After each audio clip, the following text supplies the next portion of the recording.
Number 4 اپنے کام سے محبت۔ جز ہے چھوٹی ہے کہ مصنف نے کس چیز کو بیکار کہا ہے؟ نمبر 1 جبری مشقت، نمبر 2 بے مزہ کام، نمبر 3 محض حکم کی تعمیل، یا نمبر 4 ڈر کر کام کرنے کو؟ تو صحیح جواب کیا ہے؟ بے مزہ کام۔ بے مزہ کام جو ہے یہ اس کا صحیح جواب ہے۔ جز واو ہے، مصنف نے انسان کی فطری کمزوری کی بنا پر اسے کہا ہے کیا؟ کاہل اور نکما، نمبر 2 نکما اور کامچور، نمبر 3 کاہل اور کامچور، یا نمبر 4 دلیر مگر سست؟ تو کیا مصنف نے کیا کہا ہے؟ مصنف نے صحیح جواب ہے اس کا کاہل اور کامچور۔ تو کاہل کامچور کے پاس ہم نے ٹک کا نشان لگا دیا ہے۔ جز ہے کہ گدلا پانی پودوں کے لیے تھا کیا؟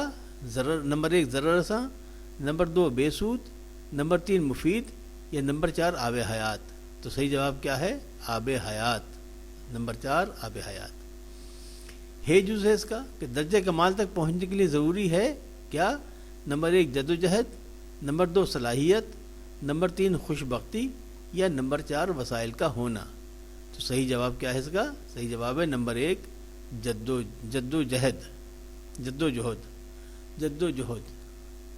صحیح لفظ کیا ہے؟ جد و جہد۔ اچھا سوال تو ہے اس کا کہ ڈاکٹر سراج الحسن کی ایک خوبی یہ تھی کہ وہ کیا تھے؟ نمبر 1 نباز، نمبر 2 فیاض، نمبر 3 مردم شناس، یا نمبر 4 خوش مزاج؟ صحیح جواب کیا ہے؟ نمبر 3 مردم شناس۔ یعنی مردم شناس کا مطلب وہ انسانوں کو پہچاننے والا۔ سوال نمبر 3 ہے کہ سبق کے متن کو مد نظر رکھ کر درست یا غلط پر ٹک کا نشان لگائیں۔ تو الف کیا ہے جی؟ الف میں پوچھا ہے کہ سچائی، نیکی اور حسن کسی کی میراث نہیں۔ تو یہ صحیح ہے یا غلط؟ تو یہ جو بیان ہے یہ صحیح ہے، لہذا درست کے پاس ہم نے نشان لگا دیا ہے۔ بے ہے کہ نامدیو پھولوں اور پھلوں کی شناخت رکھتا تھا۔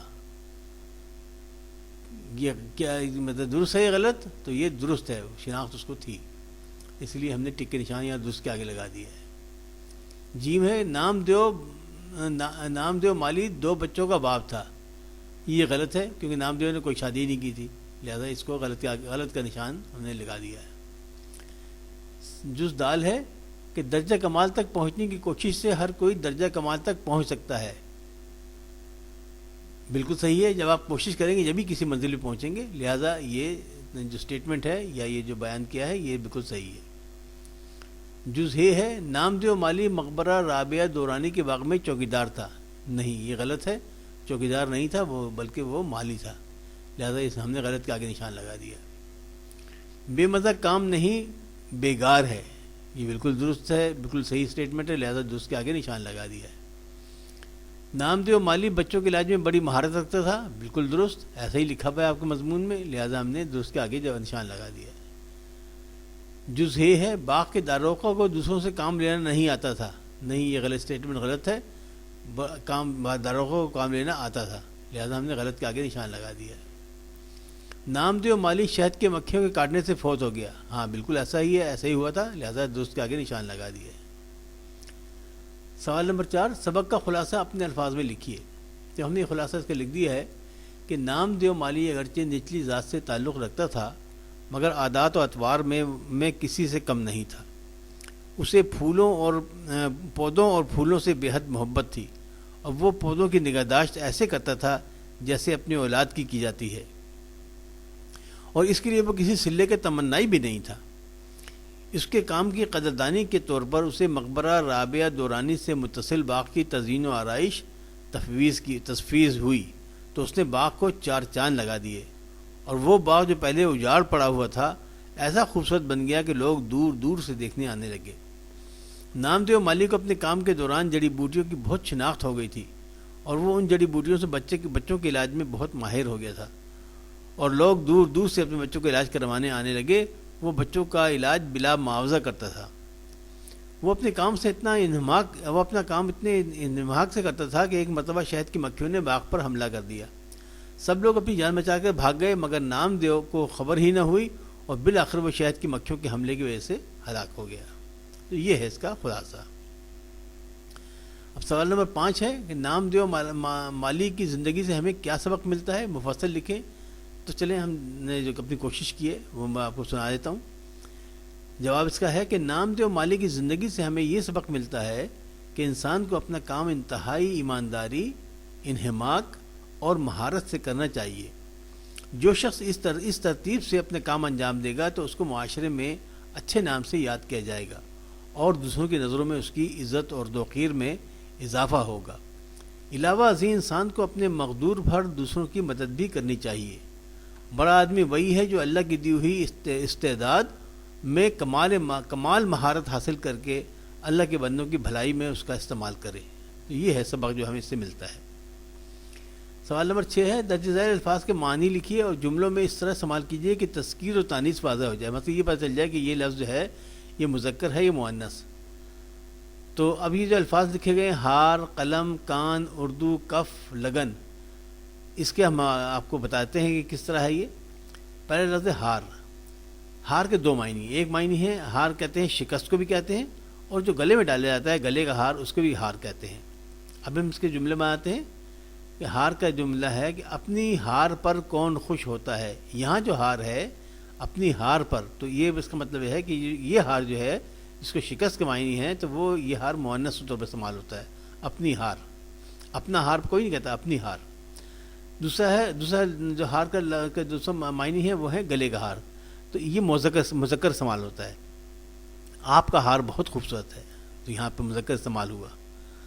قلم جو ہے وہ لکھنے والا قلم جو ہے مذکر استعمال ہوتا ہے، اور پودے کی قلم جو ہوتی ہے جس سے وہ پودا آپ اگاتے ہیں، دوسری جگہ جا کے لگاتے ہیں زمین میں قلم کاٹ کر کسی شاخ کی، تو اس کو بھی اس قلم کو مؤنث کہا جاتا ہے. اب دیکھیں جیسے لکھنے والا قلم جو کہ مذکر ہے، لہٰذا اس کو ہم نے استعمال کیا. کس طرح جملہ بنایا ہے؟ میرا قلم ساجد کے پاس ہے، میرا قلم، لہٰذا یہ یہاں پہ مذکر استعمال ہوا. اب اگلا جملہ ہمیں بنایا ہے پودے کی قلم کا کہ گلاب کی قلم لگاؤ اور 1 سال بعد اس کی بہار دیکھو. تو گلاب کی قلم، تو یہاں پہ قلم جو ہے مؤنث استعمال ہوا ہے. کان کا ایک معنی ہے جاندار، یعنی انسان کا کان، کسی جانور کا کان. تو کان کا معنی ہے کان کے معنی کسی انسان کے کان کے یا جاندار کے کان کے ہوتے ہیں. اور دوسرے جو کان ہے وہ ہے معدنیات کی کان ہوتی ہے. تو وہ معدنیات کی کان جو ہے وہ مؤنث استعمال ہوتی ہے، اور جاندار کا کان جو ہے وہ مذکر استعمال ہوتا ہے. تو اب اس کو دیکھیں، ہم نے جو جاندار کا کان ہے اس کو استعمال کیا کہ ہاتھی کا کان بہت بڑا ہوتا ہے، یہاں مذکر استعمال ہوا ہے. لیکن یہی جو کان کا لفظ ہے جو وہ معدنیاتی کان کے طور پر استعمال ہوگا تو کیا ہوگا؟ مؤنث. نمک کی کان کھیوڑا میں واقع ہے، نمک کی کان، لہذا یہاں پہ کان مؤنث میں استعمال ہوا. اردو کے 2 معنی ہیں. ایک تو اردو زبان ہے، مطلب بولی، اور دوسرا اردو کا لفظ کا معنی ہے لشکر کے. یعنی اردو کو اسی لیے اردو کا نام رکھا گیا کہ وہ زمانے میں، مغلیہ زمانے میں، یہ لشکرگاہ میں، یعنی لشکروں میں فوجی میں، چونکہ ہر نسل کے ہر طرح کے لوگ ہوتے تھے، تو اس میں وہ مختلف زبانوں کو ملا کر، یعنی سنسکرت، ہندی، سنسکرت، اور وہ اپنا فارسی، ترکی زبان، عربی، یہ سب ملا کر اس میں وہ ایسے الفاظ شامل کیے گئے کہ وہ ایک نئی زبان اردو تک بن گئی، اور وہ سب کی سمجھ میں آنے لگی. تو اب اس کے ہم نے جملے بنائے ہیں. جہاں بولی کے معنی میں آتی ہے تو وہاں پہ یہ مؤنث استعمال ہوتی ہے. اردو ہماری قومی زبان ہے، اردو ہماری قومی زبان ہے. تو یہ اردو جو ہے یہ مؤنث استعمال ہوئی، اور یہ زبان کے لیے، یعنی لینگویج کے لیے استعمال ہو رہی ہے یہاں پر. دوسرا معنی ہے لشکر کے، یعنی فوج کے. تو اس کو استعمال کیا کہ خلافت عثمانیہ کا اردو بہت منظم اور مستعد تھا، یعنی خلافت عثمانیہ کا لشکر بہت منظم اور مستعد تھا. اچھا، پھر لفظ ہے کف. کف کے بھی 2 معنی ہیں. ایک تو ہوتا ہے آستین کا کف، یعنی آپ کی آستین میں جو آگے لگا ہوتا ہے ہاتھ کے پاس، اس کو بھی کف کہتے ہیں. اور دوسرا کف کہتے ہیں کھانسی کو. کھانسی جو ہے اس کو بھی کف کہتے ہیں. لہذا یہ پہلا کف ہم نے استعمال کیا کہ کم کام کرتے ہوئے، یہ لفظ ہے کام کرتے ہوئے اپنا کف الٹ لو تاکہ خراب ہونے سے بچ جائے. تو یہاں کف آپ کا استعمال ہوا آستین کے کف کے طور پر، اور یہ مذکر ہے. دوسرا کف کھانسی کے لیے استعمال ہوتا ہے. تو اس کا جملہ کیا بنایا ہم نے؟ ایسی کف ہے کہ کسی دوا سے آرام نہیں آ رہا. تو یہاں پہ یہ کف جو ہوا کھانسی کے طور پر استعمال. اب لفظ ہے لگن. لگن کے لگن کے معنی انہماک، یعنی بڑی سے یعنی توجہ سے، انہماک سے توجہ، انہماک. اور دوسرے لگن کے معنی ہے ایک برتن ہوتا ہے جس میں آٹا وغیرہ گھروں میں گوندا جاتا ہے، اس کو بھی لگن کہتے ہیں. تو پہلے لگن کا جملہ ہے لگن کے ساتھ پڑھائی کرو گے تو اچھا گریڈ پاؤ گے. تو یہاں لگن جو ہے یہ انہما کے طور پر استعمال ہوا اور مذکر ہے. دوسرا لگن جو برتن ہے تو اس میں اس کا وہ چونکہ مؤنث استعمال ہوتا ہے، لہذا اس کے لیے جملہ بنایا ہم نے کہ میری لگن میں آٹا کس نے چھوڑ دیا. تو یہاں پہ لگن استعمال ہوا مؤنث اور ایک برتن کے طور پر. اب جناب سوال نمبر 7 ہے کہ درج ذیل محاورات اور الفاظ کو جملوں میں استعمال کیجیے. الفاظ کیا ہیں؟ محاورات اور الفاظ کیا ہیں؟ آفت ٹوٹ پڑنا، اوسان خطا ہونا، تفویض، محظوظ، مہاکاج، یورش، بشاشت، بے دم ہونا اور سیوا. اب چلیں ہم اس کے جملے بناتے ہیں. جواب میں پہلے ہم نے لکھا ہے آفت ٹوٹ پڑنا. اس کا جملہ بنایا ہے کہ کرونا کے باعث دنیا پر آفت ہی ٹوٹ پڑی ہے. تو آپ نے دیکھ لیا جملہ اس سے کیا بن گیا، اس سے مطلب بھی واضح ہو گیا. دوسرا ہے اوسان خطا ہونا. اوسان خطا ہونے کا ہم نے جملہ بنایا ہے سفاری پارک میں شیر کو سامنے دیکھ کر بچوں کے اوسان خطا ہو گئے. اوسان خطا ہونا بہت گھبرا جانا. تفویض کہتے ہیں کہ کسی کو کوئی کام دیا جائے تو عطا کرنے کو تفویض کرنا کہتے ہیں. مطلب کسی کام پہ لگا دینا اس کو کہتے ہیں تفویض کرنا. تو اس میں ہم نے جملہ کیا بنایا ہے کہ کلاس مانیٹر کی ذمہ داری مجھے تفویض کی گئی ہے، مجھے دی گئی ہے. محظوظ کہتے ہیں خوش ہونے کو، کہ ننھے کی معصومانہ باتیں سن کر سب بہت محظوظ ہوتے ہیں. تو آپ نے دیکھا کہ محظوظ کا مطلب یہ یہاں واضح ہو گیا کہ محظوظ خوش ہونے کو کہتے ہیں. مہاکاج یہ سب سے بڑا کام. تو اس کا جملہ ہم نے بنایا کہ سالانہ امتحان طلباء کے لیے مہاکاج ہوتا ہے. ظاہر ہے اس کا سب سے بڑا کام ہے. کاج کام کو کہتے ہیں. کاج دو طرح کے ہوتے ہیں، کاج یہ ہوتا ہے، دوسرا کاج ہوتا ہے جو آپ کی قمیص میں جس میں بٹن لگتا ہے اس کو بھی کاج کہتے ہیں. لیکن یہاں کاج جو ہے کام کے طور پر استعمال ہوا ہے. یورش کہتے ہیں کہ جو وہ پھیل جاتی ہے انار کی جیسے کہتے ہیں، تو اسے کہتے ہیں یورش. تو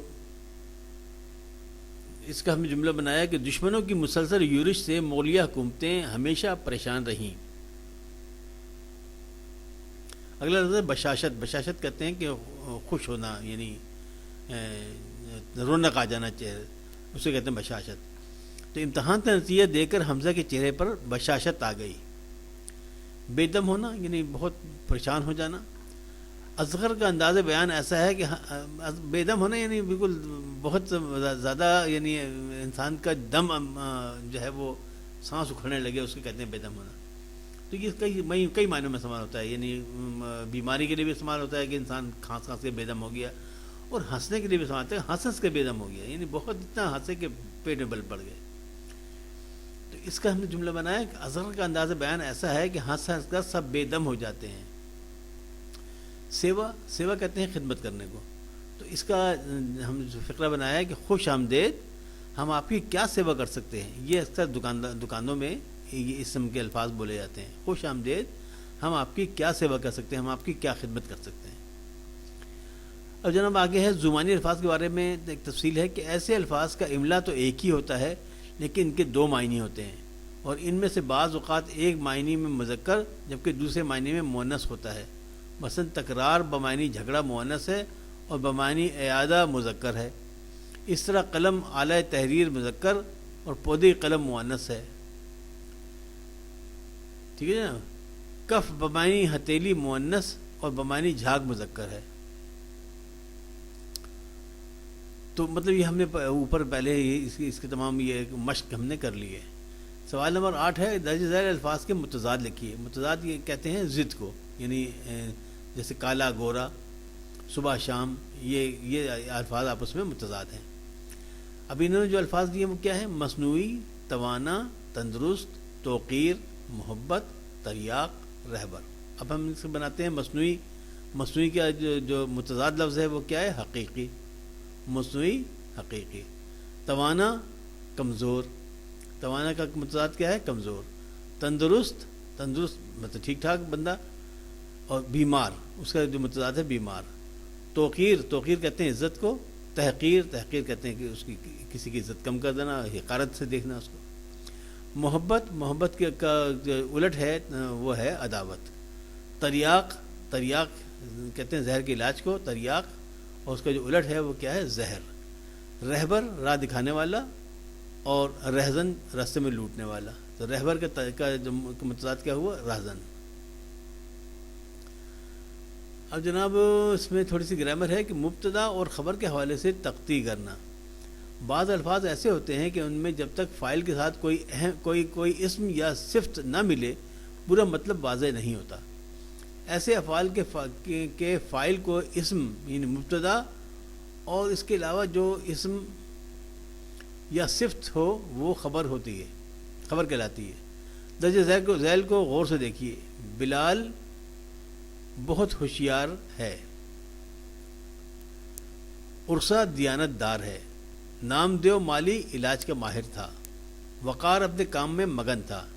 ان جملوں میں ہے اور تھا افعال ناقص ہیں, جبکہ بلال, عرصہ, نامدیو مالی اور وقار مبتدا اور ہوشیار, دیانتدار, ماہر اور مگن یہ خبر ہیں.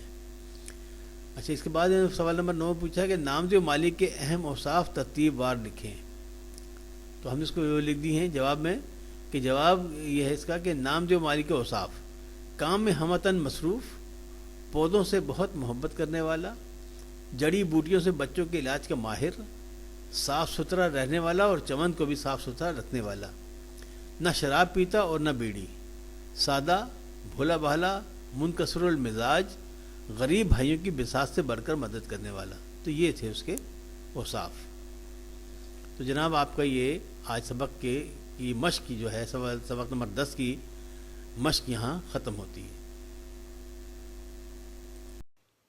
تو عزیز طلبہ آج ہم نے یہ مشق ختم کر لی ہے, اور اس کے ساتھ ہی سبق نمبر 10 یعنی میٹرک کا سبق نمبر 10 یہ بھی اختتام پذیر ہوا. اب آئندہ سبق کے لیے یعنی سبق نمبر 11 کے لیے پھر حاضر ہوں گے. اگر آپ چاہتے ہیں کہ آپ کو نئے سبق کی فوری اطلاع ہو جائے تو براہ کرم اس چینل کو سبسکرائب کر لیجئے اور بیل کے آئیکن کو دبا دیجئے تاکہ جو ہی نیا سبق لوڈ ہو آپ کو فوری اس کی اطلاع ہو جائے. اور اس کے علاوہ آپ اپنے دوستوں کو بھی اس کے بارے میں آگاہ کیجئے تاکہ زیادہ سے زیادہ بچے اس چینل سے استفادہ حاصل کر سکیں. تو اگلے سبق تک کے لیے اجازت چاہتا ہوں. اللہ حافظ. ناصر فی امان اللہ.